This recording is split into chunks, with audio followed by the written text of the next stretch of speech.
안녕하십니까. 1월 26일 월요일입니다. 새로운 한 주간이 시작됩니다. 주님 안에서 기쁨의 하루하루를 보내시길 바랍니다. 오늘 말씀 산책은 에스겔 4장 1절로 3절입니다. 너 인자야, 토판을 가져다가 그것을 내 앞에 놓고 한 성읍 곧 예루살렘을 그 위에 그리고 그 성읍을 에워싸되 그것을 향하여 사다리를 세우고 그것을 향하여 흙으로 언덕을 쌓고 그것을 향하여 진을 치고 그것을 향하여 공성태를 둘러 세우고 또 철판을 가져다가 너와 성읍 사이에 두어 철벽을 삼고 성을 포위하는 것처럼 에워싸라. 이것이 이스라엘 족속에게 징조가 되리라. 아멘.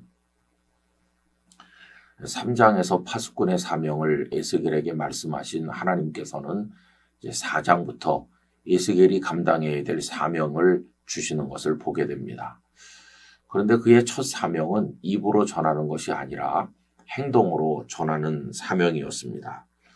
우선 토판을 가져다 놓고 그 위에 예루살렘 성을 그리라고 하셨고, 그리고는 성이 공격당하는 모양새를 그리도록 하셨습니다. 또 철판을 가져다가 그 주변에 빙 둘러싸움으로써 예루살렘이 강력한 적들에게 포위당할 것을 암시하는 그림을 그리게 하신 것이죠. 이것은 예루살렘이 바벨론의 3차 침공을 받게 될 것을 이야기해 주는 것입니다.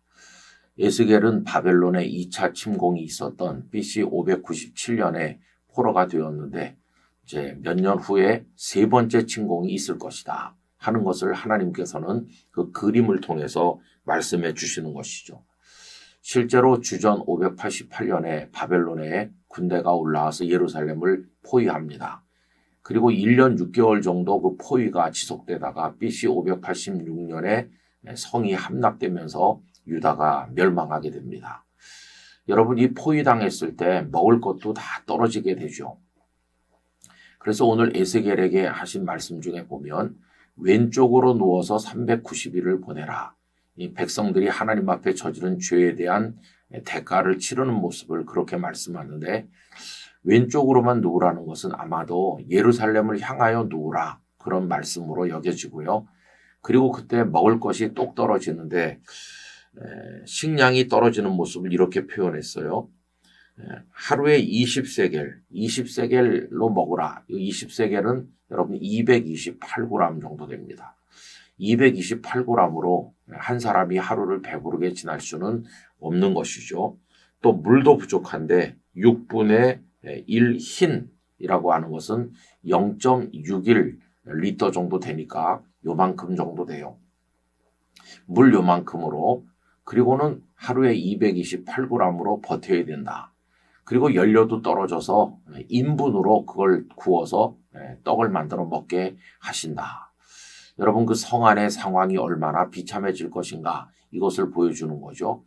실제로 성이 포위되는 모습을 이렇게 얘기합니다. 열왕기하 25장 1절에서 3절을 읽어드립니다.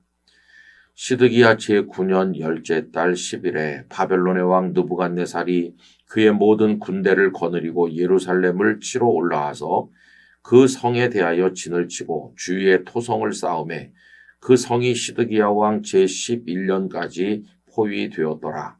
그해 넷째 달 9일에 성중의 기근이 심하여 그 땅 백성의 양식이 떨어졌더라.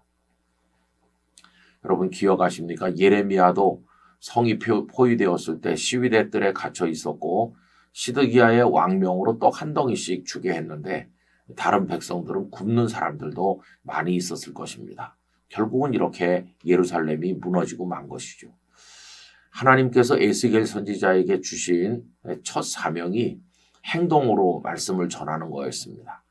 여러분, 하나님의 사람은 입으로만 전하는 것이 아니라 그 행동과 삶을 통해서도 전한다 하는 것을 이제 알 수 있는 것이고요. 그리고는 첫 번 메시지가 예루살렘에 임할 복과 하나님의 사랑에 관한 메시지가 아니라 그 성이 포위당했다가 굶주리다가 멸망하게 될 거, 바로 그거였습니다. 하나님의 말씀이 전해졌는데 너무나도 고통스러운 말씀이 전해진 거죠.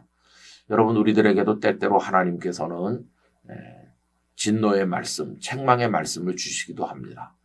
우리들은 그 하나님의 모든 말씀을 취사 선택하지 아니하고 주시는 대로 받아들이는 것이 정말 중요합니다. 여러분, 하나님께서 어떤 말씀을 주시든지 그 말씀 앞에 겸손히 청종하고 우리를 돌아보고 회개하는 마음이 있어야 할 것입니다. 그리고 아울러서 또 하나님께서 우리를 통해 무언가를 말씀하게 하신다면 가감없이 전하고 또 우리의 삶이 메시지가 되도록 살아가는 사람 되어야 할 것입니다. 오늘도 주 안에 거하시는 성도들 되시기를 간절히 기원합니다. 거룩하신 아버지 하나님, 새로운 한 주간을 허락하여 주신 하나님께 감사드립니다. 세월이 흘러가며 세월은 선해지는 것이 아니라 악해지고 사람들의 마음은 강팍해집니다. 하나님께서는 진노하시고 책망하시는데 그것을 통해서 하나님의 뜻을 이루십니다. 저희가 때로는 하나님의 말씀을 취사 선택하려 할 때가 있지만 주시는 말씀 모두를 받게 하시고 꾸지람도 달게 받고 저희를 돌아보게 하여 주옵소서. 에스겔이 하나님의 뜻을 세상에 전하는 말과 행동으로 사역한 것처럼 저희도 온 세상에 하나님의 뜻을 드러내는 사람으로 살아가게 하여 주옵소서. 예수님의 이름으로 기도하옵나이다. 아멘.